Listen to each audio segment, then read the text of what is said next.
ગઈડના નામે તમારી કેરીઓ વેચો, ગઈડના નામે તમારે ઘી વેચો, ત્યાં યાદ નથી આવતું કે અહીંયા ગઈડ નથી લાગતી ને? એ નકશા પ્રમાણેની ગઈડ જે છે ને, આ ટુરિસ્ટ સારું રાખવાની. હું આપણે તો જ્યાં જ્યાં હાવસ ફરે ને ત્યાં બધે ગઈડ.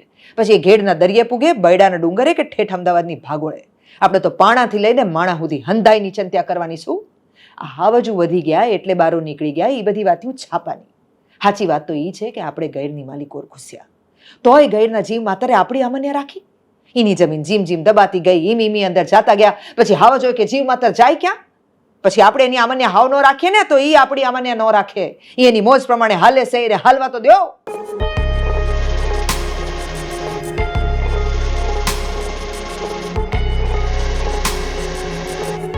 નમસ્કાર, અનકટ પોડકાસ્ટ સાથે હું છું દેવાંશી.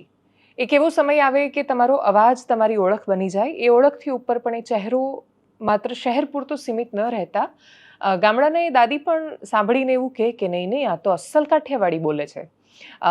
એક એવો ચહેરો કે જે માત્ર અમદાવાદની નહીં પણ ગુજરાતમાં રેડિયોની અને એ સિવાય પરફોર્મિંગ આર્ટ્સમાં ખૂબ મોટી ઓળખ રહ્યો છે. આજે હું જેમની સાથે વાત કરવા જઈ રહી છું, એમની સાથે હું એમની કારકિર્દી કરતાં વધારે રસ છે મને જાણવામાં, એમના દ્રષ્ટિકોણને સમજવામાં, જીવન માટે, સ્ત્રી માટે, દેશ માટે, દુનિયા માટે, સમાજ માટે, સાંપ્રત વિષયો માટે. મારી સાથે આરજે દેવકી છે. દેવકી, આપનું ખૂબ સ્વાગત છે. Thank you so much for joining us. I am so happy to be here. મારે સૌથી પહેલાં એ સમજવું, તમને કઈ ઓળખ ગમે, કઈ રીતે ઓળખાવવું ગમે? આમ તો આરજે તો પેલું આમ લાગી ગયું છે કે ફિક્સ, એમ દેવકી બોલી એટલે આરજે દેવકી બોલવું જ પડે છે. એ વાત સાચી છે અને I can't complain about it, કારણ કે મેં મારી જિંદગીના 22 વર્ષ આ માધ્યમને આપ્યા છે. એટલે ઇટ્સ ઓબ્વિયસ કે લોકોને એવી રીતે ખબર હોય. બીજું કારણ કે રેડિયોની અંદર અમે ક્યાંય પણ અટક નથી વાપરતા, એટલે મોટાભાગના લોકો જે છે એ પોતાની અટકથી જાણીતા હોય છે. અને રેડિયોની અંદર કોઈ પણ આરજેઝની અટક નથી વાપરતા. એનું કારણ એ છે કે આપણે નથી ઈચ્છતા કે તમને સાંભળવાવાળી વ્યક્તિ જે છે એ તમારા ધર્મ, તમારી જાતિ, તમે ક્યાંના, તમે કેવા, ઓ આ તો આપણા વાળી છે એટલે એને સાંભળો. તમે એના વિચારથી, એ જે વિષય પર વાત કરે છે એનાથી, એના મંતવ્યથી નક્કી કરો કે તમારે એ વ્યક્તિને સાંભળવી છે કે નથી સાંભળવી, એ તમારી છે કે તમારી નથી. સો એને કારણે the identity became RJ Devaki. ઘણા વર્ષોથી ઘણી બધી વાર આ સવાલ મારી પાસે આવ્યો છે કે જે લોકોને રેડિયો જોકી આ નથી ખબર, એ બધાને એવું લાગે છે કે આ જ ઇનિશિયલ્સ છે નામના, કે આ જ તમારું નામ છે. So that is also happen. પણ હું મૂળ તો અભિનેત્રી છું. નાનપણથી જ અમે, મારી 3 પેઢી જે છે એ થિયેટરમાં છે, એટલે હું નાટકો કરું છું, ટેલિવિઝન અને ફિલ્મોની અંદર કામ કર્યું છે. એટલે મારી મૂળ ઓળખ મારા મનની અંદર એક અભિનેત્રી તરીકેની છે. ઓકે. અને રેડિયો પર પણ જ્યારે કામ કરવાનું શરૂ કર્યું ત્યારે એ જ સ્ટ્રેન્થનો બેનિફિટ મને વધારે મળ્યો છે, કારણ કે I was much faster and sharper to pick up modulations, be natural on radio. ઘણા બધા આરજેસને આપણે સાંભળતા હોઈએ ત્યારે શરૂઆતમાં અમે ટ્રેનિંગમાં પણ એ લોકોને કહેતા હોઈએ છીએ કે રેડિયો જોકી બનવા માટે કોઈ નવું જેકેટ પહેરીને નથી આવવાનું હતું. હા, કેમ કે તમે દેખાતા નથી. લોકો તમને એવી રીતે કહે કે તમે રેડિયો પર બોલો છો એવી રીતે બોલીને બતાડો ને. એટલે તમે ત્યાં જુદું નથી બોલતા, તમે આ જ બોલો છો કે જે નોર્મલ જિંદગીમાં બોલો છો ને, એ પણ ત્યાં પણ એ જ બોલો છો. પણ તમને ફરિયાદ છે કે એવું અલગ લાગવા માંડ્યું છે હવે મને? હા, એટલે તમારા માટે નહીં પણ જનરલી બધા જ આરજેસ જ્યારે શરૂઆતમાં બોલે ત્યારે થોડું જુદું બોલતા હોય. ઓકે. એ એક કોઈ ફરિયાદનો ભાગ નથી, એ ટ્રેનિંગનો ભાગ છે. ઓકે. કારણ કે તમે નથી ટેવાયેલા કે તમારી આસપાસ રૂમમાં કોઈ જ વ્યક્તિ ના હોય અને તમે એકલા બોલી રહ્યા હો. તમે 22 વર્ષથી એક રૂમમાં જ્યારે 6 કલાક રોજ એવી રીતે બોલતા હો, એવું માનીને કે 15 લાખ લોકો સાંભળે છે, દરેક વ્યક્તિને એવું લાગે કે માત્ર તમે એની જ જોડે વાત કરી રહ્યા છો અને બધી વ્યક્તિઓને ઇમેજિન કરવાની છે. સો બની શકે કે તમે શરૂઆતમાં થોડા અનનેચરલ હો, અને એ શરૂઆત થોડો લાંબો સમય ચાલતી હોય છે, કારણ કે અત્યારની કરિયર્સ કે લોકોની choices or switching jobs is too fast. પણ રેડિયોમાં કોઈ એક શહેરની હેબિટ બનવા માટે it takes couple of years. એટલે 1 વર્ષમાં, 2 વર્ષમાં તમને એ ફાવી જશે, ફાવટ આવી જશે. તમે નખ શીખ જેવા છો એવા નેકેડ રહેવા માટે, in terms of voice, in terms of thoughts, એ તમે એવું જ તમારી જાતને પ્રસ્તુત કરી શકશો કે નહીં, એ માસ્ક કાઢી શકશો કે નહીં, એ દેટ ટેક્સ ટાઈમ. એટલે there is no point blaming somebody saying કે આ કેમ આવા સાઉન્ડ કરે છે. It's just part of their process of evolving and becoming themselves comfortably. અને ઓલ્સો બહુ નાની એજ ગ્રુપમાં લોકો રેડિયો જોઈન કરે છે. તો to be comfortable in your skin also takes time in every age, in every profession. ખાલી આમાં તમે વધુ આઉટ ધેર છો ને તો લોકો બહુ જલ્દી જજ કરી શકે છે. અમે ટેરેબલ હતા શરૂઆતમાં, પણ કારણ કે કદાચ ત્યારે મલ્ટિપલ રેડિયો સ્ટેશન્સ નહોતા એટલે લોકોને યાદ નથી કે અમે કેટલા ખરાબ હતા. ના, લોકોને એમ પણ બહુ દૂરનું યાદ નથી રહેતું. Yeah but I am saying it's a good thing also કે નથી યાદ રહેતું, so that we can move on to something better. તમને કોઈ પૂછ્યું છે આવીને તમે કેવા? હા. અચ્છા. અને તમે શું જવાબ આપો કે તમે આ મતલબ તમે માનો છો સમાજમાં એનો જવાબ આપું? અચ્છા, શું? હું એ દિવસે જે મૂડમાં હું એવો જવાબ આપું. પણ I think I believe in humanity the most. I'm a follower of nature. તો બહુ સારા મૂડમાં હું તો કહું કે હું ઈશ્કી છું. હા, મેં સાંભળ્યું એ. હા. સો એ મેં પણ હમણાં જ સાંભળ્યું એટલે જ મને યાદ છે આ વાત કે I must have said it at some point. But yeah, I am everything and I am nothing. Okay. તમે અમદાવાદને ખાસું બદલાતા જોયું, તમે દર્શકોના સ્વભાવને જોયો. રેડિયોમાં જ્યારે કોઈ પણ માણસ બોલે છે તો કોઈ પણ જગ્યાએ તો એના મનમાં ક્યાંક એ પ્રયત્ન તો હશે કે સમાજ જે પણ અવસ્થામાં છે એ એને કોઈ બેટર દિશામાં લઈ જાય, કોઈ સારો રસ્તો આપે પોતાના વિચારોથી. તમને શું લાગે છે આજે આપણે જ્યાં આવીને ઊભા છીએ ત્યાં આપણું આવવાનું અહીંયા નિશ્ચિત હતું, આપણે અહીંયા પહોંચવાના હતા ત્યાં, પણ શું પ્રયત્ન માણસોનો અહીંયા જ પહોંચવાનો હતો કે કંઈક બેટર કરવાનો પણ હતો?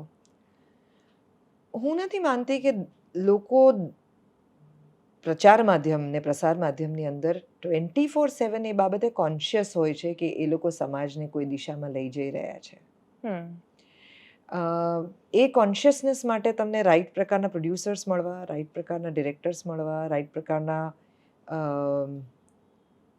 કો આર્ટિસ્ટ મળવા બહુ જરૂરી છે કે જે તમને કોન્સ્ટન્ટલી આ વાત યાદ કરાવ્યા કરે that with great power comes great responsibility. સ્પાઈડરમેનનો જે આ ડાયલોગ છે એ બહુ અગત્યનો છે.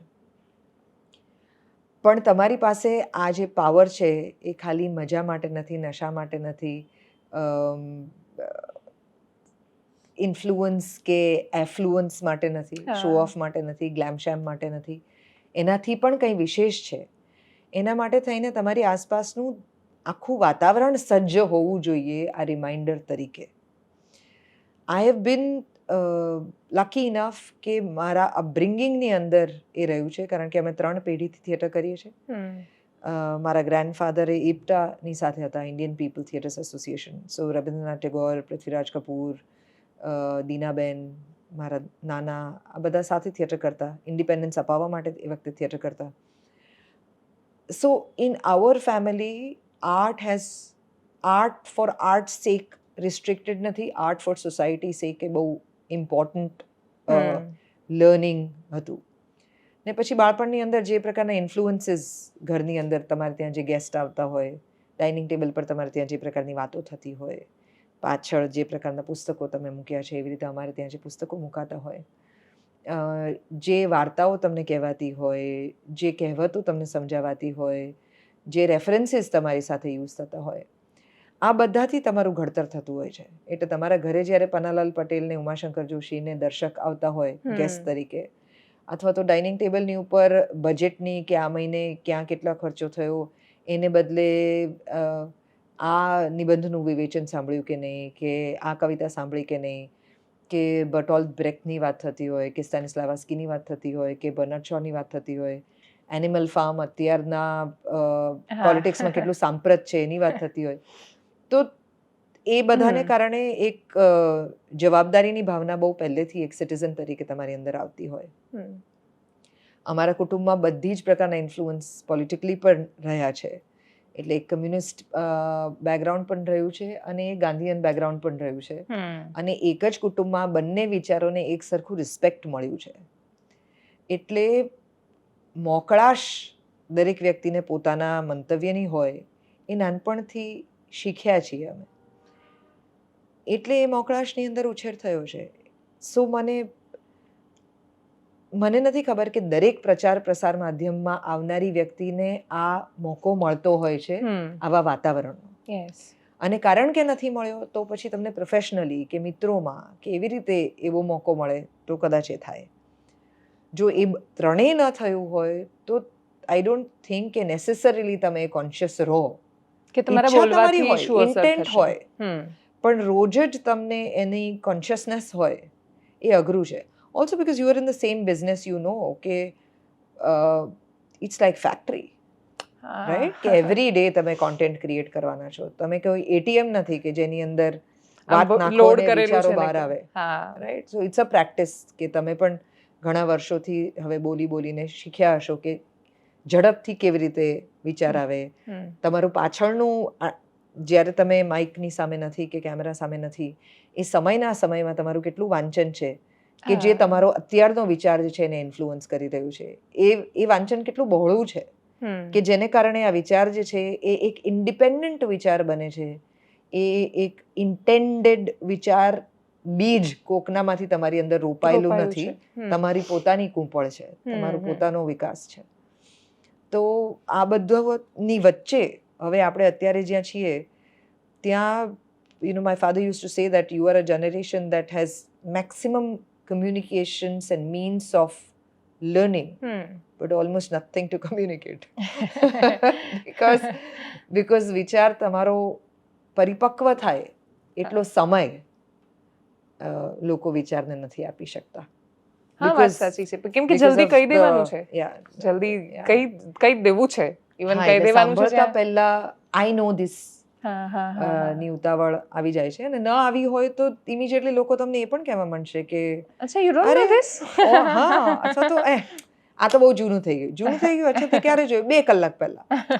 સો એ હમણાં આઈ થિંક હું જાવેદ સાહેબની એક સરસ વાત જોતી હતી. હી વોઝ સેઇંગ કે રોમેન્સ અને ઇશ્ક માટે સૌથી ખરાબ સમય છે, કારણ કે એ તો પાઇનિંગ ઉપર ગ્રો કરે છે. કે તમે કોઈને ચૌદવી કા ચાંદ ત્યારે કહો જ્યારે તમારી સામે ન બેઠવું હોય, જેનું નાક દેખાય છે, જેની આંખ દેખાય છે, જેના કાન દેખાય છે, એને ઇમેજિન કરવાની શું જરૂર છે? એ તો સામે જ છે. So in the current technology I think that, but that's also a different phase that we are going by. So I don't have complaints. તમે ઇશ્કી જ્યારે કહ્યું તો ઇશ્ક અથવા પ્રેમને બહુ જ સીમિત રીતે મોટા ભાગના માણસો જુએ છે કે એ માત્ર એ જ પ્રેમ કે જે પતિ અથવા પ્રેમી કે બધાની સાથે થઈ શકે. તમે બહુ સરસ રીતે ઇશ્કની વાત મૂકતા હો છો. તમારી શું ડેફિનેશન? તમે એને કોઈ વ્યાખ્યામાં બંધ કર્યો છે, નથી કર્યો તો પણ એ કઈ રીતે તમે એને ફેઝિસમાં બદલાયા કરે. બ્રેકઅપમાંથી પસાર થયા તો ઇલ્યુઝન લાગે, અને ત્યારે જ પ્રેમમાં પડ્યા હોય તો તમને એવું લાગે કે આ જ અમૃત છે. So it keeps changing. અને as you rightly said that when people say, લોકો પ્રેમની વાત કરે છે ત્યારે મોટે ભાગે આપણે ત્યાં છે ને જે અલગ અલગ પંથ આટલા વર્ષોથી જે આપણે વાંચીએ છીએ એમાં મોટા ભાગના લોકો જે છે એ ભક્તિ માર્ગ તરફ જ છે. બાકીના જે માર્ગ છે એ માર્ગ ઉપર ઓછા છે, બહુ જ ઓછા. ચાલવાનું બધું મિનિમમ છે.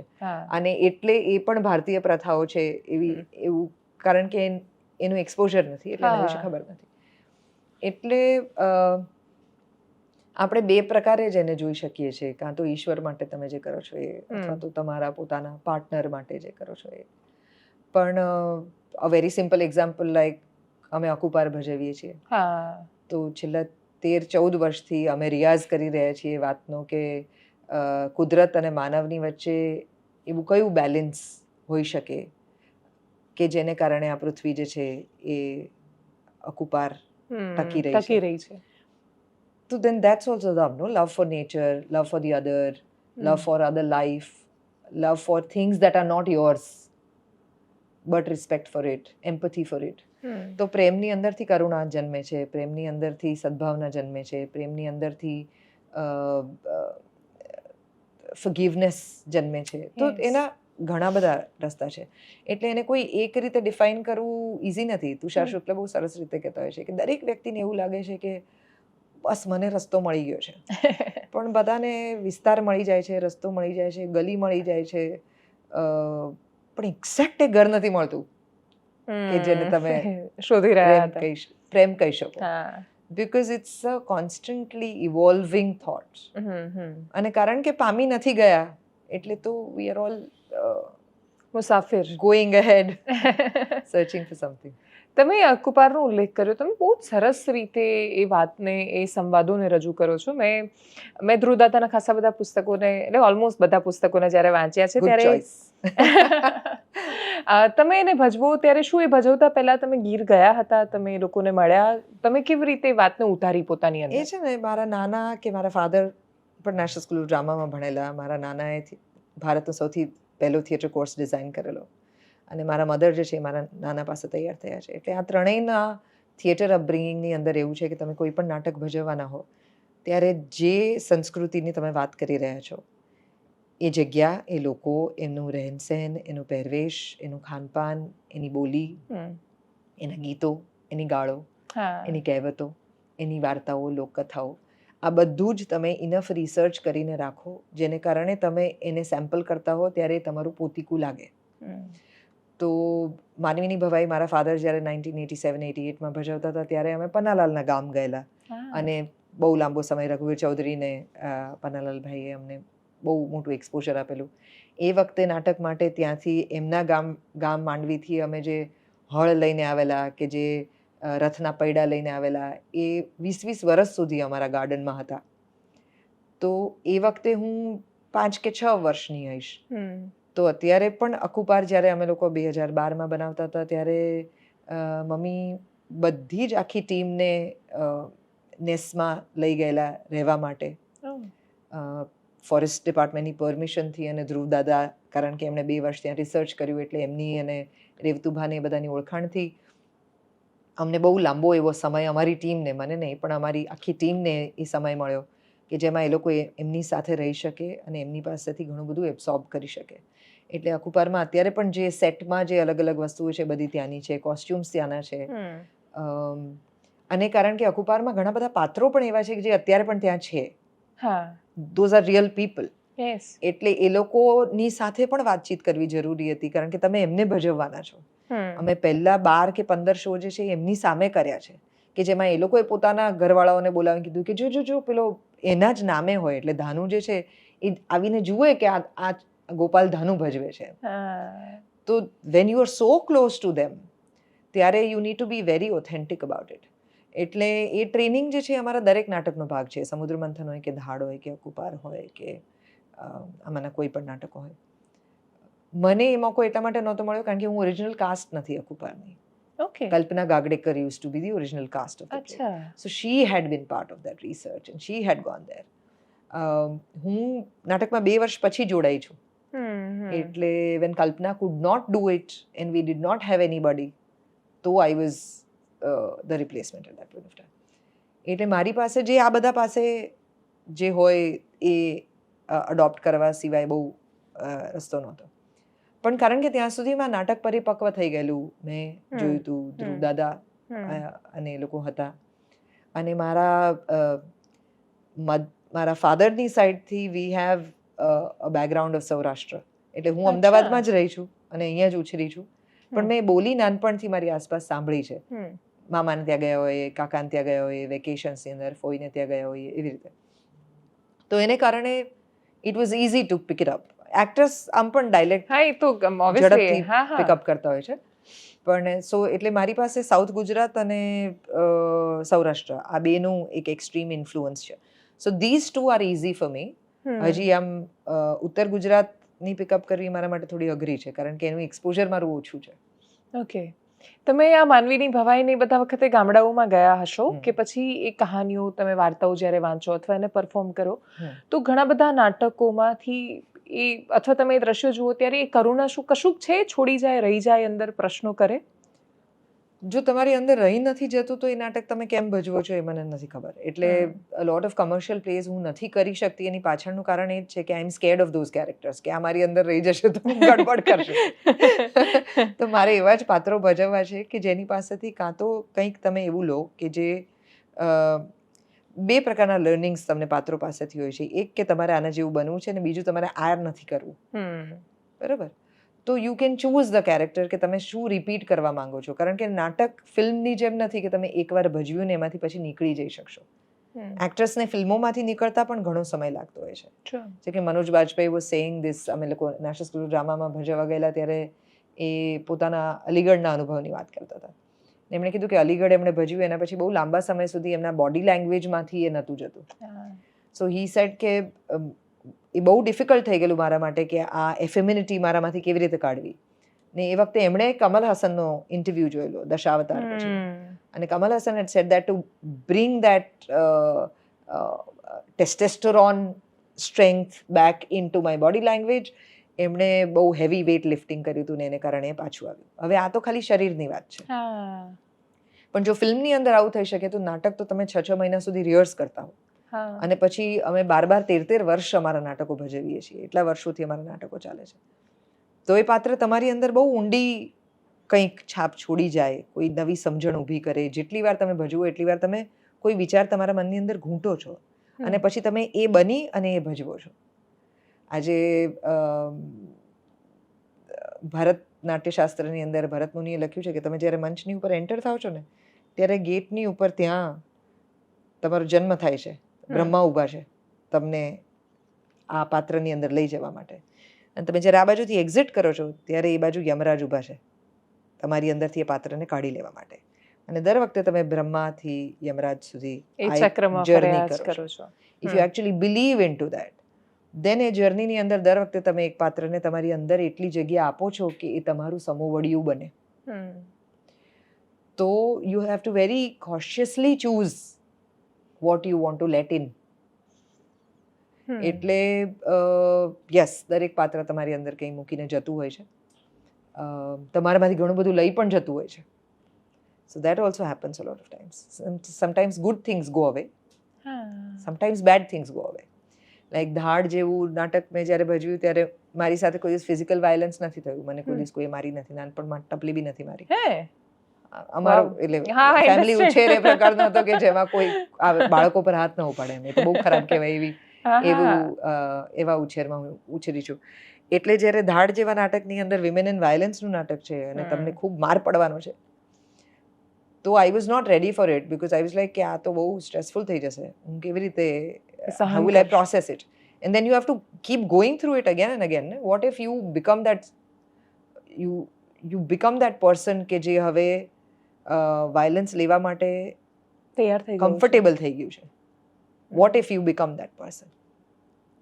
But eventually what happened કે મને પહેલી વાર એવું સમજાયું કે I learned the fact કે ધારો કે મારી સાથે આવું કંઈ થાય તો how will I deal with it? Theatre તમને એ જ વસ્તુ માટે મદદ કરે છે ને, કે તમને જે જીવન જેના માટે તમને તૈયાર નથી કરતું, નાટક તમને એના માટે તૈયાર કરી શકે છે.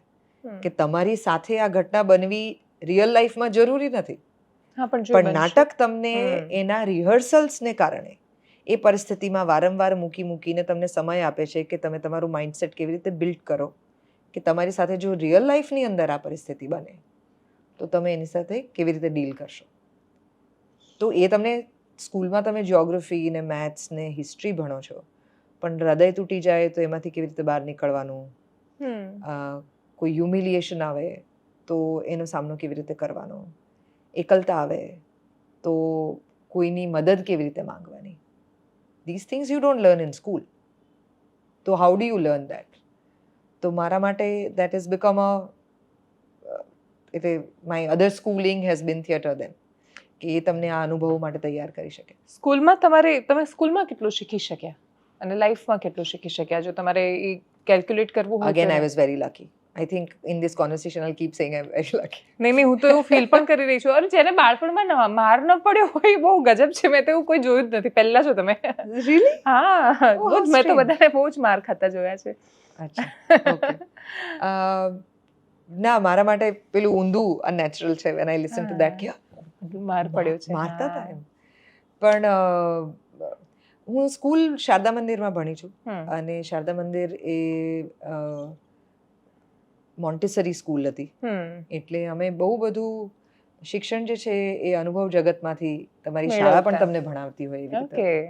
એટલે એને કારણે પણ એક બહુ મોટો સ્ટ્રોંગ બેનિફિટ જે છે, પછી CN માં ભણી પછી ઝેવિયર્સમાં ભણી.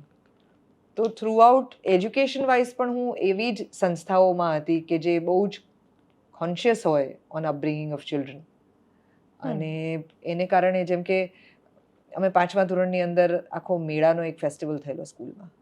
તો એમાં ગુજરાતની અંદર કેટલી પ્રકારના મેળા થાય છે, એમાં કેટલી પ્રકારના ગીતો હોય છે, એમાં કઈ પ્રકારના પહેરવેશ હોય છે, એમાં કઈ કઈ પ્રજાતિઓ આવે છે, એ લોકો કઈ વસ્તુઓની લેવેચ કરે છે, એ કઈ સિઝનની અંદર આવે છે, એના કયા ગીતો અને કયા ડાન્સ હોય છે, એમાં ફોર્મ્સ કયા કયા છે, આ બધું અમે એ ફેસ્ટિવલ થ્રુ શીખેલા 5મા ધોરણની અંદર. અથવા તો લગ્નની અંદર કોણ સગાઓ કેવી રીતે કહેવાય, કયા રીત રિવાજ આવે, કયા ફટાણા ગવાય, કયા લગ્ન ગીતો ગવાય, આ બધું જે છે અમારે ત્યાં લગ્નોત્સવ ઉજવાયો હતો તો એની અંદર શીખેલા. કે શક્રાદય સ્તુતિ અમને શીખવાડેલી કે જેને કારણે નવરાત્રિની અંદરની પૂજાઓ જે છે એ કેવી રીતે થાય, જૈનો કેવી રીતે આ કરે, દરેક ધર્મના અલગ અલગ લોકો પોતાના તહેવારો કેવી રીતે ઉજવે, એ આખા ઉજવીને અમે શીખ્યા છીએ.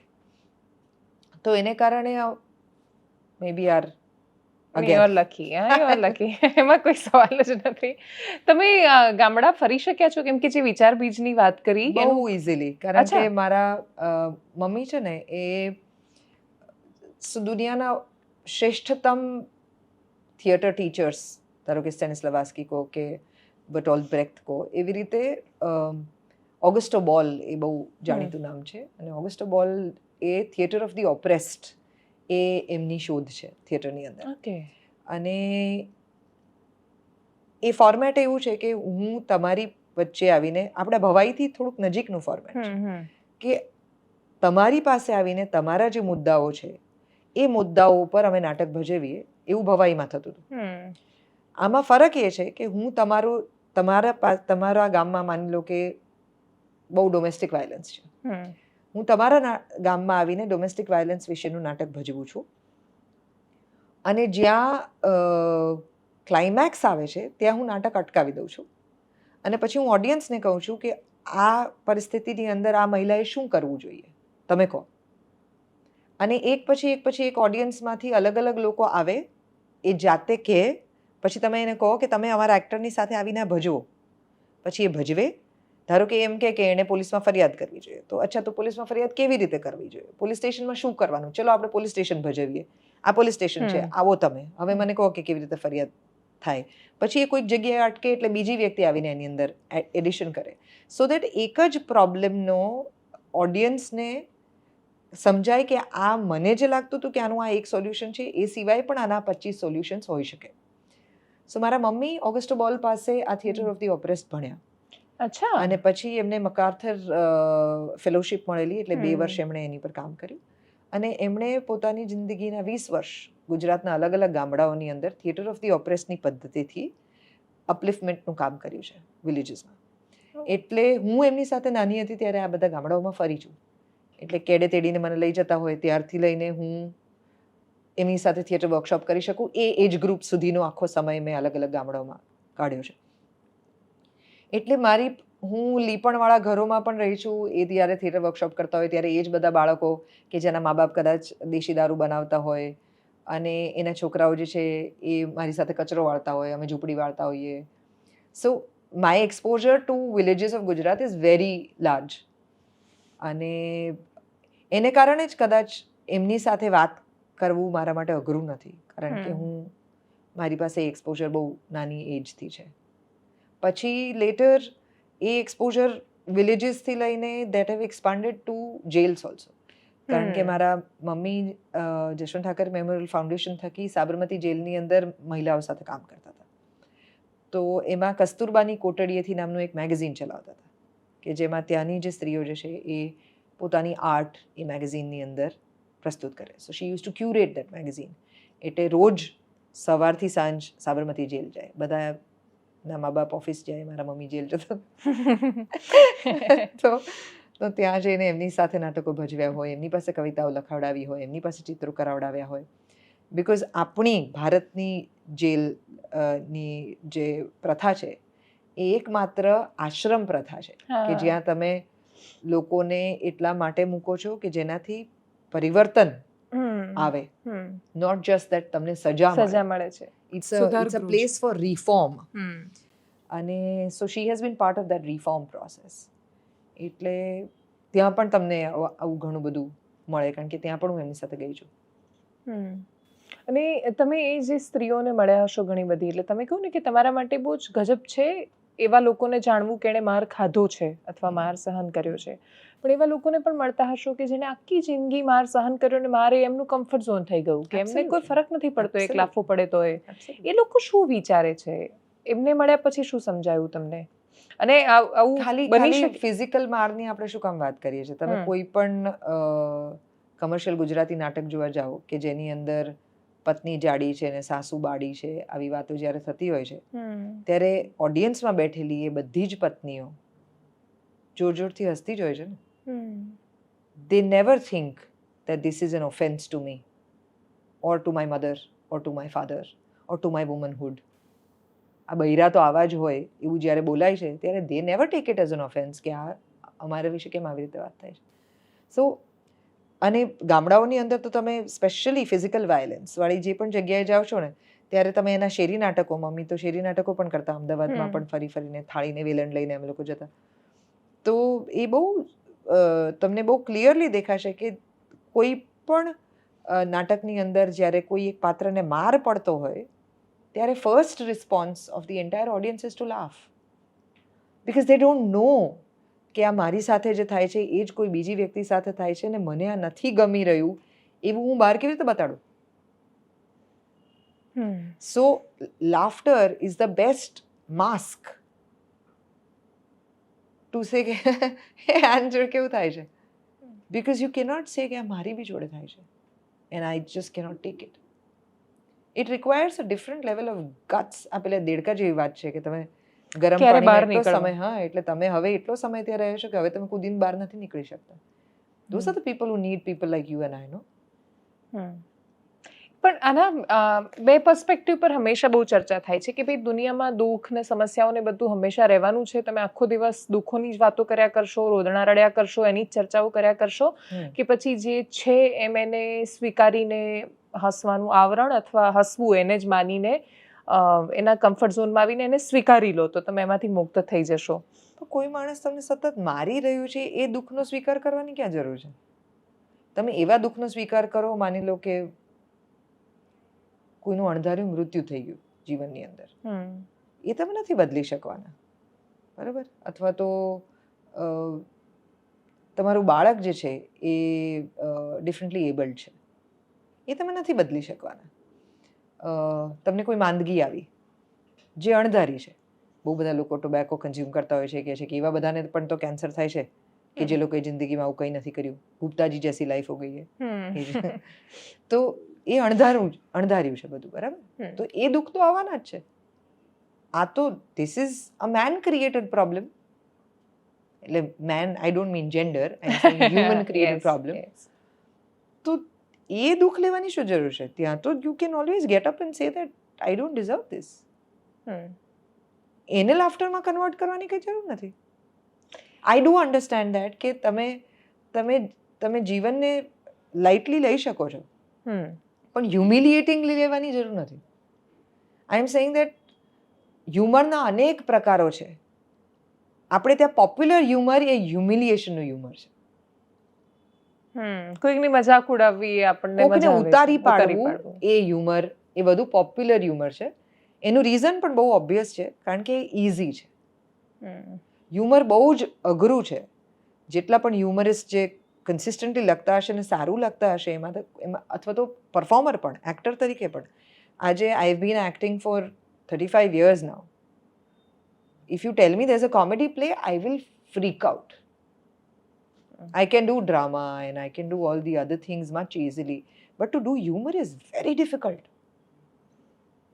તો એ કરવું, અમે રેડ એફએમની અંદર બકો નામનું એક સ્પાર્કલર છે, એ જ્યારે લખાઈ રહ્યું હતું ફર્સ્ટ ટાઈમ, જ્યારે અમે કન્સેપ્ચ્યુલાઇઝ એને કરી રહ્યા હતા, ત્યારે Bhargav Purohit was our creative head at that point of time, અને મૌલિક એને લખી રહ્યો હતો. અને મેં એઝ અ પ્રોગ્રામિંગ હેડ મેં મૌલિકને રિસ્ટ્રિક્શન આપેલું કે આમાં કોઈ પણ મિસોજની નહીં આવે. સો ઈ સેડ બિલકુલ પણ નહીં ટચ કરું તો તમે મને કેટલું બધું રિસ્ટ્રિક્ટ કરી દેશો, તો પછી આમાં મજા કેવી રીતે આવશે? તું ટ્રાય કર ને કે નથી લેવાનું આ, અને એ સિવાય ટ્રાય કર. મને લાગે છે 2012થી બકો છે રેડ FM પર, 2025 છે, આજ સુધી we have not taken a single misogynistic joke in that, and he is still so amazing. So it is possible. પણ એ બહુ જ એટલું અઘરું છે કે એના માટે પણ પછી નથી રહેતું અઘરું. એ શરૂઆતમાં જ તમને એવું લાગે છે કે આ બહુ અઘરું છે, આમાંથી કંઈ નહીં નીકળે. આજે તમે મૌલિકને પૂછો, he might not say the same thing because he has been able to do that. એ પોતે ક્રિએટ કરી શક્યો છે. અને influence of women in your life also changes that. A happy જેવી સ્ત્રીને પરણેલો, એની આટલી સુંદર બે દીકરીઓ છે. he must have evolved as a person also, no, to realize. I'm not saying he was not evolved, he was already amazing. પણ બહુ જ ફરક પડે આજુબાજુની સ્ત્રીઓથી. that changes you as a person. હા, ઇવન ગ્રુપમાં પણ કોઈ એક માણસ છે કે જે થોડું પ્રતિકાર નથી કરી શકતો, બોલી નથી કરી શકતો, એટલે એને ખેંચી પાડવી ને એને ઉતારી પાડવો, એ સૌથી વધારે આમ મજા આવે. વાત સાચી, આ બધાના જીવનમાં આની અસર થાય નહીં. ના, અને એ અમને જ્યારે બજાતે રહો શું છે એવું શીખવતા હતા ત્યારે બહુ સરસ રીતે સમજાવતા હતા કે તમને તમારા ફ્રેન્ડ્સની અંદર ખબર પડતી હશે કે there is a time જ્યાં સુધી તમે કોઈને ખેંચી શકો ને પછી તમને બાજુવાળી વ્યક્તિ કે હવે રહેવા દેજો, હવે વાત બગડશે, તો તમને એક્ઝેક્ટલી ખબર પડતી હોય છે. તો એટલે વી વર ટોલ્ડ કે જિસકી બજા રહે હો, જો બજા રહે દોનો કો મજા આના चाहिए, દેટ ઇઝ બજાતે રહો. એવું નહીં થવું જોઈએ કે પછી સામેવાળાને હવે એવું લાગવા માંડે કે મને ગમી નથી રહ્યું તમે જે મને કહી રહ્યા છે, પણ એ તમને કહી નથી શકતું. That doesn't mean that the other person is also enjoying that humour. It should be something that the receiver and the giver both are enjoying. તમે સૌથી પહેલા નાટક ક્યારે કર્યું હતું? ખૂબ નાનપણમાં કર્યું હશે, યાદ છે? Very young. હું પહેલા તો ચાઇલ્ડ એક્ટર તરીકે બધા સ્ટેજ ઉપર ફરતી હતી, એટલે that must have been 3 or 4. ઓ બાપ રે. અચ્છા, 3-4 વર્ષની ઉંમરે. એટલે એ પહેલાનું મને યાદ નથી. હઈશ તો કરી હું, પણ એ પહેલાનું મને નથી યાદ, કારણ કે તમારી ક્લિયર મેમરી બંધાવવાની જે શરૂ થાય એ પહેલાની બધી વાતો તમને લોકોએ કીધી હોય, પણ એ વાતોને કારણે જે મેમરીના પિક્ચર્સ બન્યા છે એ છે. મારી પોતાની મેમરી નથી, એ બોરોડ મેમરી છે. અને જ્યારે આ ગામડાઓમાં ફર્યા કે શહેરમાં શેરી નાટકો કરવા માટે ગયા, તો શું કોઈ એવા માણસો કે જેણે કંઈક છોડી દીધું હોય અથવા જે તમારામાં કશુંક આપીને ગયા હોય, એવું કંઈ યાદ હોય તમને? કેટલું બધું. જેમ કે અમે મોંજી રુદરના ગામ ગયેલા, ચોખાની રોટલી પહેલી વાર ખાધેલી. એમને નાતબાર જ્યારે કરી નાખવામાં આવેલા ત્યારે ગામની બહાર જઈને રહેતા હતા અને નદીના કિનારા ઉપર એક બોટ રાખેલી એ લોકો નદીના બીજા કિનારે રહેતા હતા. અને એ વાર્તામાં અમને ખબર પડી, મમ્મી ત્યારે મોંજી રુદર ઉપર ફિલ્મ બનાવી રહ્યા હતા, અને આઈ ગોટ ટુ નો કે એટલો બધો સમાજે વિરોધ કરેલો કે એમના હલેસા પણ લઈ લીધેલા. તો એ હાથેથી હલેસા બોટને ધક્કો મારી અને એક જગ્યાએથી બીજી જગ્યાએ જતા હતા. તમે આ પ્રકારના determination when you hear about people's lives and stories and how people stand up for what they believe in, it builds you up differently. તમારું આખું metal, your canvas changes when you hear stories like this from childhood. અત્યારે બહુ કંઈક interesting થઈ રહ્યું છે, અને એ છે કે જો તમે સ્ત્રીઓની આ પ્રકારની કોઈ કહાની કહો છો તો એક હિસ્સો છે સમાજનો જેવું કહે છે કે તમે બહુ ચઢાઈ રહ્યા છો છોકરીઓને, અથવા તમે છોકરીઓને પુરુષની સામે ઊભી કરી રહ્યા છો, અને પછી જે બંને એકબીજાની સાથે આમ તો જે ચર્ચા કરી શકવા જોઈએ એ મેલ વર્સસ ફિમેલ થઈ જાય છે.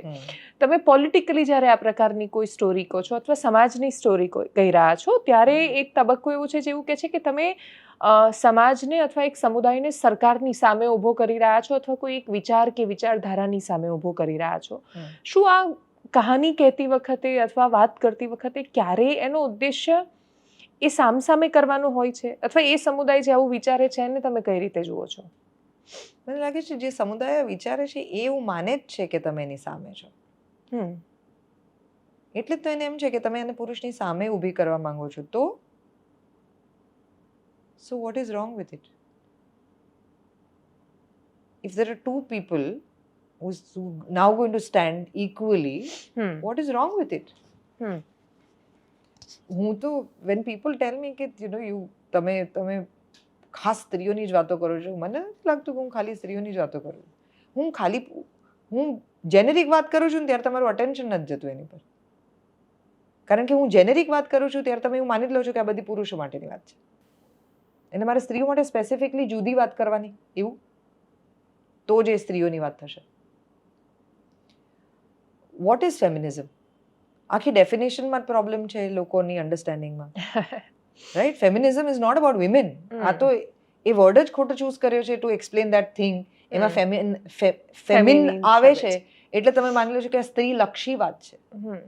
આ તો એ વાત છે કે જે પણ જેન્ડરને કે કોઈને પણ કોઈ પણ ઓપોર્ચ્યુનિટી જે છે એ પોતાની લાક્ષણિકતા પર, પોતાની લાયકાત ઉપર મળવી જોઈએ, નહીં કે પોતાના જેન્ડર ઉપર. કોઈ પણ જોબ, અને એમાં રિપ્લેસમેન્ટની તો વાત જ નથી. તમે એવું કહેશો કે મેલ ક્રિકેટર જે રીતે બેટ્સમેન જે રીતે ફટકો મારી શકે છે, આ તો જે પેસની ઉપર શોએબ અખ્તર દોડી શકતો હતો, કોઈ સ્ત્રી પણ જે છે પેરેલલી એ જ પેસની ઉપર કરી શકે છે કે નહીં? એ બધું સરખું હોવું જોઈએ. I don't think women cricketers are fighting for that. They are not fighting for that. Physically, two of them are different. ઓલિમ્પિક્સની અંદર એ લોકોના માપ પણ અલગ અલગ હોય છે કે વેઇટ લિફ્ટિંગમાં તમે કેટલા કિલો ઉપાડશો, જે હાઈએસ્ટ હશે, ને એ લોકો કેટલા કિલો ઉપાડશે એ હાઈએસ્ટ હશે. એના સેકન્ડ એજ ઇઝ ડિફરન્ટ છે when they are running. So it is not that. It is that even if a girl wants to play cricket, she shouldn't be told કે તું છોકરી છે એટલે તારે ક્રિકેટ નહીં રમાય, કે તું છોકરી છે એટલે તારે દોડવાની જરૂર નથી, તું છોકરી છે એટલે તારે રેસલિંગમાં જવાની જરૂર નથી. That is what we are talking about when we are talking about equality. So it is not about આટલો વર્ષ સુધી તમે બધાને ત્રાસ આપ્યો હવે અમે ત્રાસ આપીશું. It is not that. હા, બદલો લેવો એ ન્યાય નથી હોતો. આટલી સરળ વાત નથી સમજાતી એક્ચ્યુઅલી. ધારો કે એક સ્ત્રી તરીકે હું કોઈ પુરુષને કોઈની સાથે વાયલન્સ કરતા જોઉં તો મારો રિસ્પોન્સ એ હશે કે હવે જો હું તને તારા જેવી થઈને બતાડું. મારો રિસ્પોન્સ એ હશે કે હું તને બતાડું કે આ થયા વગર પણ હું આ કરી શકું છું. હા. તો that is what the point is. It is not that I want to replace men. No, I want them to do their job right. Just be the best version of you. I will be the best version of me.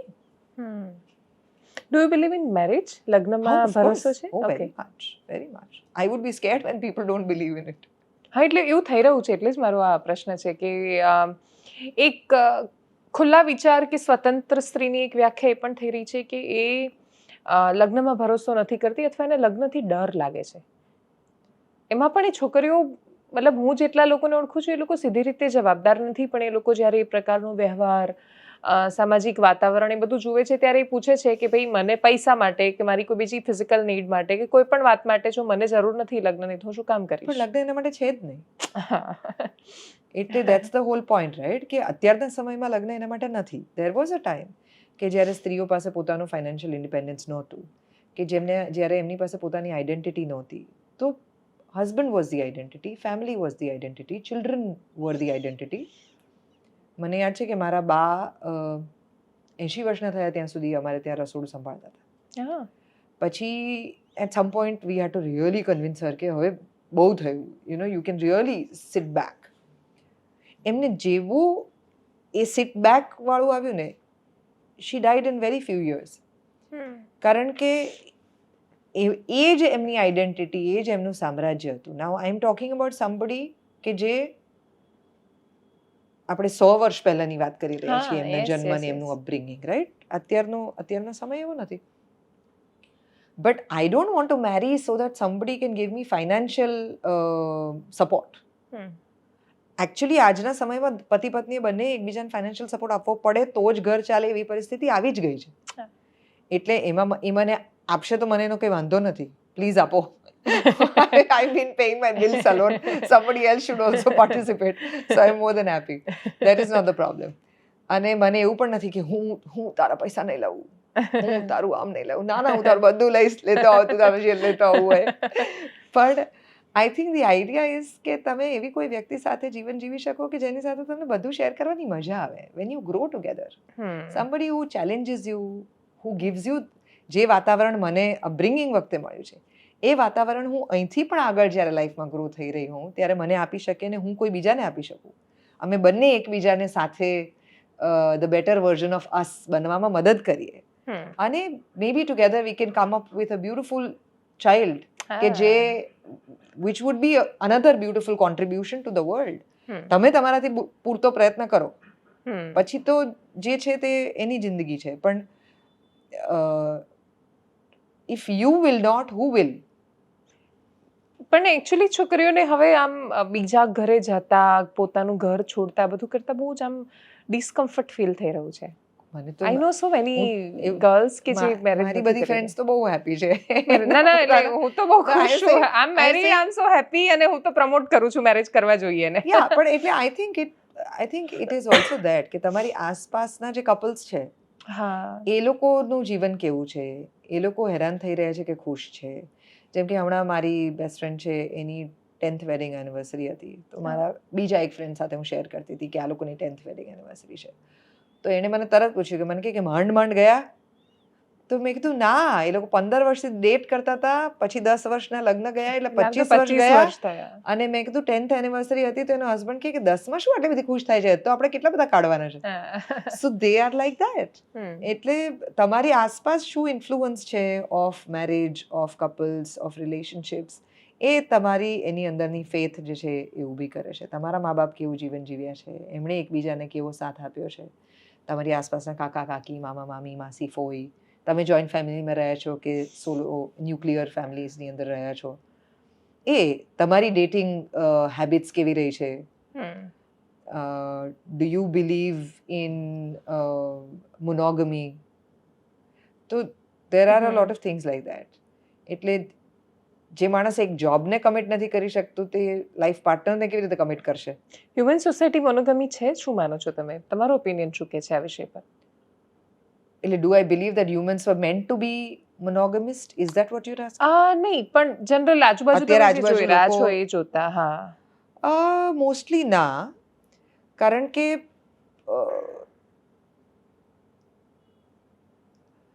એટલે આઈ એમ against the fact that તમે એક ટાઈમે multiple partners જોડે છો અને તમારા પાર્ટનર્સને નથી ખબર. આઈ એમ અગેન્સ્ટ દેટ. પણ શું હું એમ માનું છું કે જિંદગીમાં એક માણસને પ્રેમ કર્યો પછી તમે ફરીથી પ્રેમ કરી જ નહીં શકો, તમે કોઈ બીજી વ્યક્તિ સાથે જીવન જીવી જ નહીં શકો, એકવાર તમારી લાઈફમાં કોઈ આવી ગયું પછી બીજાને આવવાની જગ્યા હોય જ ન શકે, તમારી એક રિલેશનશિપ ખોટી થઈ, ધારો કે ફેલ ગઈ, કે કોઈ ખોટું પાત્ર તમારા જીવનમાં આવી ગયું, તો તમને એને બદલવાનો અધિકાર જ નથી, એવું નથી માનતી.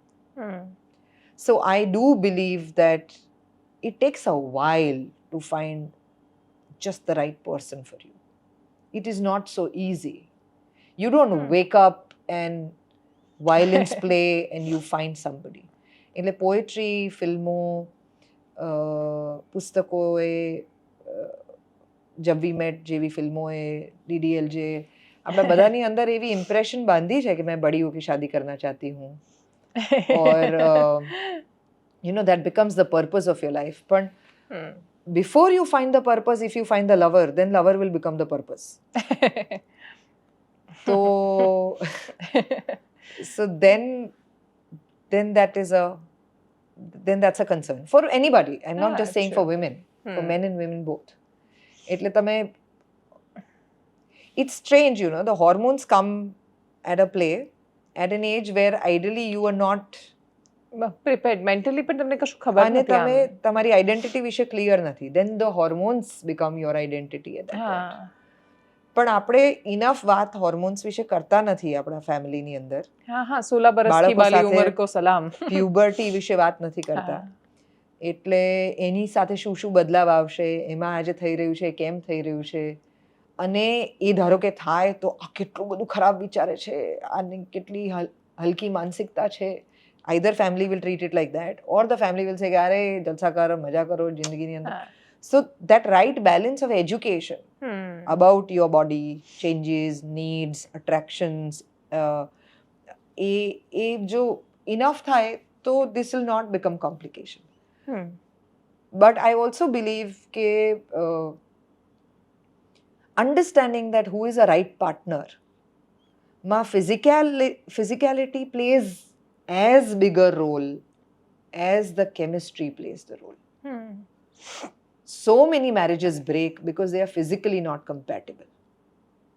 અને એનું સોશિયલ કોન્વર્સેશન બહુ મિનિમમ છે. ના થતું જ નથી, તો ટેબુ છે બહુ મોટું.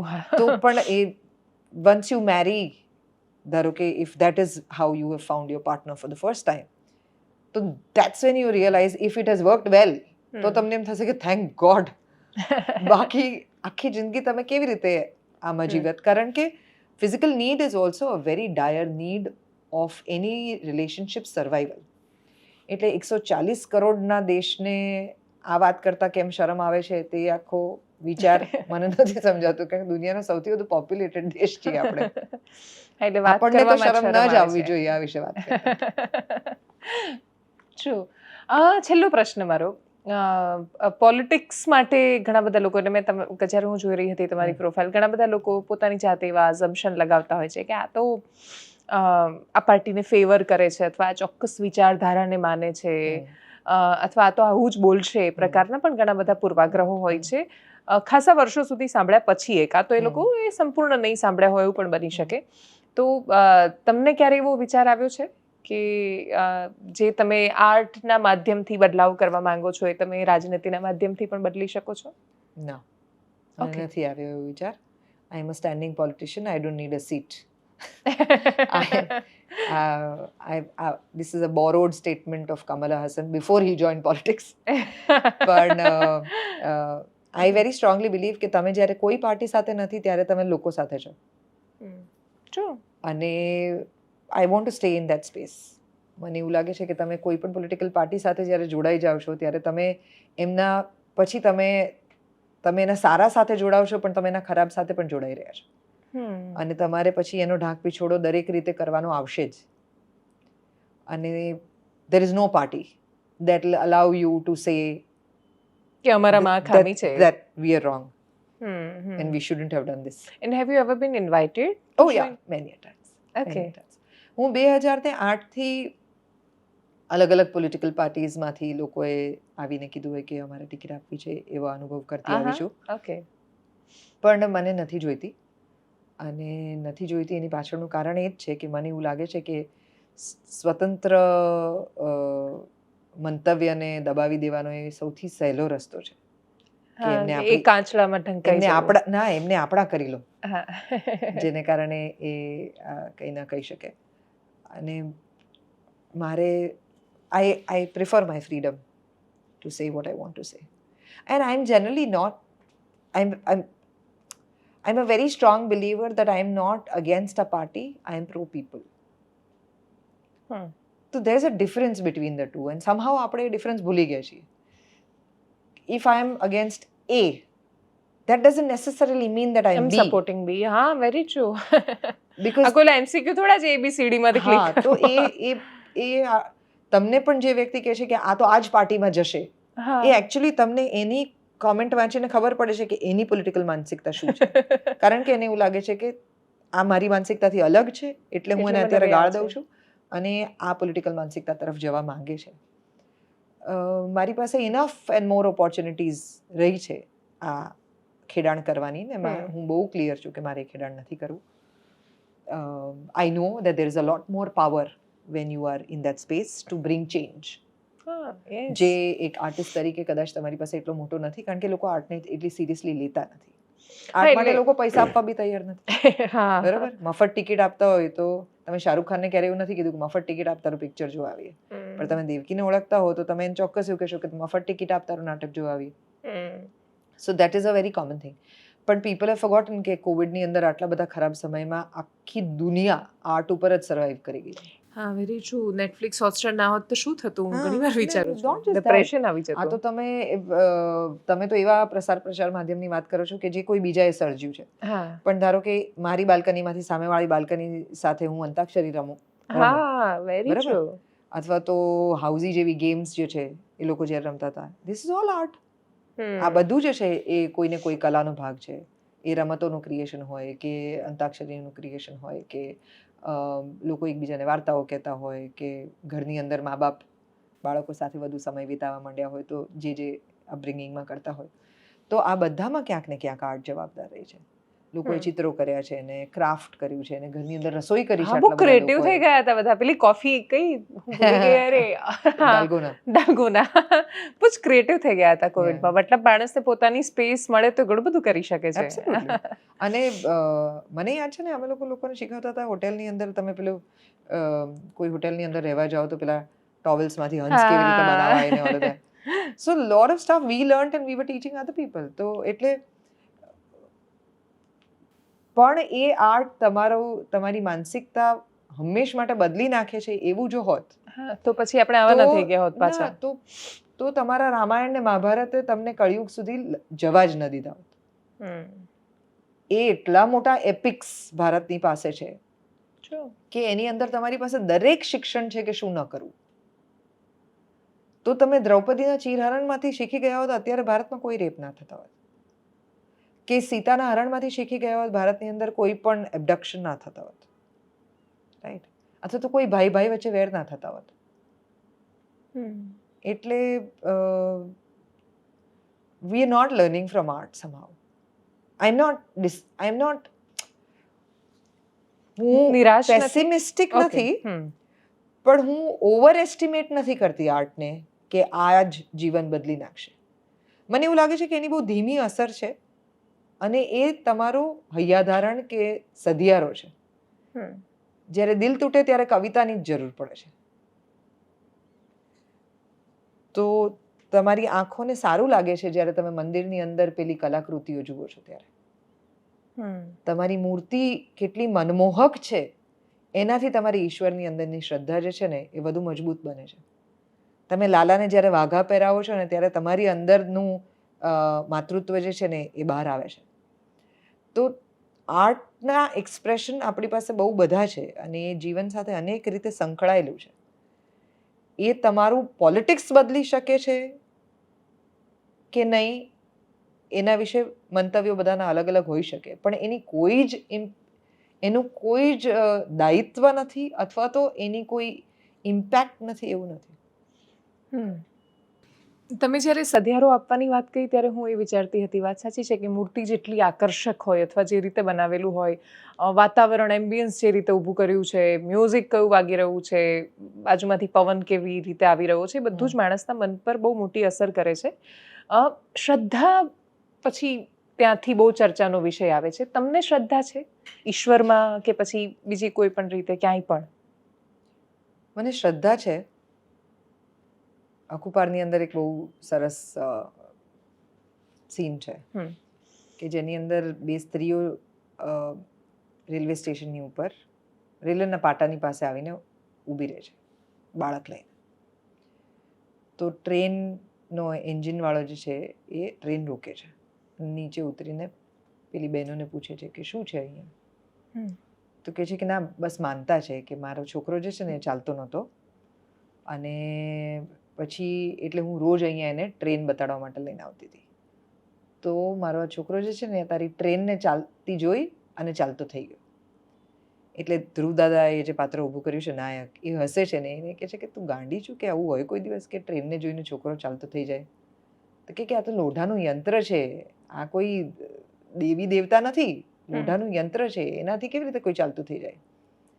એટલે પેલી પોતાની થેલીમાંથી બાટ કાઢે છે, લોખંડનું બાટ, અને કહે છે કે લે આ લોખંડનું બાટ છે ને અને આ લોખંડના પાટાની ઉપર દોડાવ, કે દોડાવ કે વાતો કરે છે એમ કહીને જતી રહે છે. પેલો એન્જિન વાળો જે છે એ આ માણસને કહે છે કે તમે વિચારો ને તો આ બાઈની શ્રદ્ધા જે છે એ એન્જિનમાં નહોતી, પાટા ઉપર પણ નહોતી, એ જે માનતી હતી ને એ માન્યતામાં હતી. What is manifestation? What is dreaming about something? શું મને સપનામાં વિશ્વાસ છે? હા છે. શું મને એમ્બિશનમાં વિશ્વાસ છે? હા છે. શું મને તમારી અંદરના સત્વની અંદર વિશ્વાસ છે? હા છે. શું મને બીજા જીવની લાયકાત કે એની સજ્જતામાં વિશ્વાસ છે? હા છે. હું જે બોલું છું એ તમે ઝીલી રહ્યા છો એ વાતમાં મને વિશ્વાસ છે? હા છે. તો જો કોઈ શ્રદ્ધા જ નહીં હોય તો હું તો નેક્સ્ટ શ્વાસ જ નહીં લઈ શકું ને. આ શ્વાસ લેવા લાયક જગ્યા છે? Cynicism comes out of no faith, no trust. So I have faith. Does my faith get shaken? Yeah. ક્યારે? તમે ફેથને રિલિજનની સાથે જ જોડવા માંગો છો કે સ્પિરિચ્યુઆલિટી સાથે જોડવા માંગો છો? That's also a question. Then in that case I'll tell you that I would question it because I think મારી પાસે છે વિચાર, તો મારા વિચાર હું વિચારી શકું છું એટલે મને પ્રશ્નો થાય છે. પણ એવું નથી કે મને તમે જે પણ જવાબ આપશો એ બધા પર મને અશ્રદ્ધા જ થશે, કારણ કે હું સવાલ પૂછવા માટે નથી સાંભળી રહી. મને એ જવાબથી જો સંતોષ મળી જાય તો નહીં પૂછું બીજો સવાલ.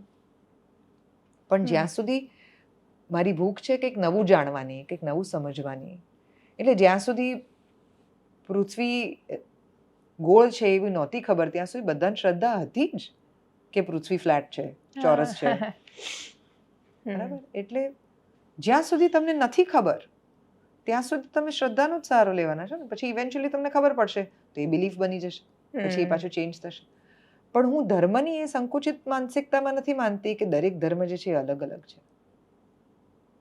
પાણીનો ગુણધર્મ છે કે એને લિક્વિડ રહેવાનું છે, બરફનો ગુણધર્મ છે કે ઠંડો હોય, આગનો ગુણધર્મ છે કે દજાય. ધર્મ જે છે એ તો એક જ હોય, પંથ જે છે તે અલગ અલગ હોઈ શકે.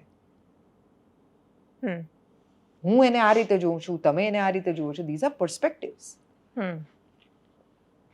પણ મારે તમારી જગ્યાને અને તમારે મારી જગ્યાને આપણે જો કો એક્ઝિસ્ટ કરવું હોય તો આપણે એકબીજાની સ્પેસને રિસ્પેક્ટ કરવું જોઈએ. આમાં કેવી રીતે અનધર બિલીફ હોય? If you want two survive we will have to કો એક્ઝિસ્ટ. અને રિલિજિયસ બેટલ જેટલી પણ થાય છે, ઇવન ભારતમાં પણ જે સંઘર્ષો થાય છે અથવા થઈ રહ્યા છે, એને તમે માત્ર રાજનૈતિક જુઓ છો? હા, એબ્સોલ્યુટલી, એબ્સોલ્યુટલી. કારણ કે તમે વિચાર કરો કે આટલા 1000 વર્ષ પહેલા કોઈએ કેટલું ક્રિએટિવલી આટલા બધા જુદા જુદા ધર્મો બનાવ્યા છે. ઇટ્સ સો બ્યુટિફુલ કે આપણી પાસે આટલા બધા વિચારો છે.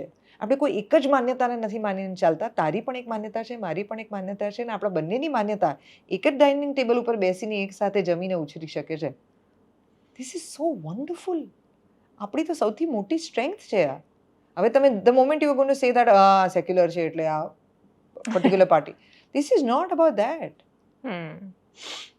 હું તો તમને પ્રાણીઓની વાતમાં પણ એ જ વસ્તુ કહીશ કે તમે એવું માનીને બેઠા છો કે આખી ધરતી તમારી છે. એક ચમચીની અંદર સમાઈ જાય એવડો કોરોના વાયરસ જે છે એને આખી દુનિયાને સ્થગિત કરી દીધેલી. જે દેખાતું નથી એવું જંતુ દુનિયાને રોકીને બેઠું હતું. તો જો એ લોકો આ જીવો જે છે, બાકી બધા જીવો જે આપણાથી કરોડો ગણી વધુ સંખ્યામાં છે, એ કોક એક દિવસ પોતાના પર આવશે તો આપણો કેવો વારો પાડી દેશે. વાત સાચી. તો એ ઈગો લઈને ક્યાં ફરવાનું કે મેરા ये धर्म और मैं ये मेरा बिलीफ ये मेरा ऐसा ये मेरा वैसा ये. થોડું હિમાલય તરફ જાય તો બધાનો હું ઓગળી જાય. આપણે નેચર પાસેથી, આપણી આસપાસની પૃથ્વીના પોતાના જ સર્જનો પાસેથી એટલું નથી શીખતા કે જેને કારણે આપણે પોતાની જાતને થોડા humble, modest, I am here to learn more સ્પેસમાં રાખી શકીએ. કારણ કે માનવ જાત આટલા વર્ષોમાં આટલી ઇવોલ્વ થઈ છે in comparison of all the other animals because we food analyse. આપણી પાસે એનાલિસિસનો પાવર છે, પણ હવે મારે વાપરવો જ નથી એનાલિસિસનો પાવર, તો પછી તો કે સ્ટોપ ગ્રોઈંગ. છેલ્લે તમારી પાસેથી અકુપારનું પેલું ડાયલોગ સાંભળ્યો? મેં એટલે છેલ્લે રાખ્યો. I was just kidding. પણ અકુપારનો અમે 2012 થી ભજવીએ છીએ અકુપાર. એટલે જો તમે હજુ સુધી અકુપાર ના જોયું તો તમે બહુ જ મોડા છો. નેક્સ્ટ ક્યાં થવાનો છે શો એ પણ કહી દો તો જે લોકો મોડા છે લોકો જઈ શકે. અમે હમણાં જ ભજવીને આવ્યા વાપીની અંદર. ઓકે. અને હવે મોસ્ટલી સુરતમાં ભજવીશું. Okay. Before the world theatre day, એટલે in next few weeks we are talking about that. અને હોપફુલી અમદાવાદની અંદર very soon will be doing one show. પણ અકુપાર જેણે નથી જોયું એને થોડુંક બેકગ્રાઉન્ડ આપી દઉં કે આ નાટક જે છે એ સાસણ ગીરની અંદર રહેતા માલધારી અને વાઇલ્ડ એનિમલ્સ કેવી રીતે કો એક્ઝિસ્ટ કરે છે એના ઉપરની વાત છે. અને જે ડાયલોગની તમે વાત કરી રહ્યા છો એ ગીરના જંગલની અંદર કોઈકે ટ્રેપ ગોઠવીને સિંહ માર્યા છે એવી વાત ખબર પડે છે. એટલે મારું પાત્ર સાંસાઈ કે જે જંગલમાં રહે છે અને ત્યાંની એક ચારણ કન્યા છે, એ બધા છકડાવાળાઓને ભેગા કરે છે અને એમને કહે છે કે આપણે શોધી કાઢવું પડશે કે કોણે આવું કર્યું. આપણા ઘરમાં આવીને કોઈ સિંહને મારી જાય, આવું તો કેવી રીતે ચાલે? એટલે એ લોકો બધા એમ કહે છે કે અમને શું ખબર હોય, અમે તો અલગ અલગ ગામોના છીએ, અમારે ત્યાં તો નકશા પ્રમાણે ગીર પણ નથી લાગતી, અમે થોડી જોઈએ કે આ માણસો ક્યાંથી આવે છે, કોણ આવે છે ને શું કરીને જાય છે, અમે તો અમારા કામમાં હોઈએ. આવા બધા અલગ અલગ લોજિક્સ આપે છે. જેના રિપ્લાયમાં સાસાઈ જે વાત કરે છે એ લાઇન્સ જે છે એ આ પોપ્યુલર ડાયલોગ બન્યો છે કે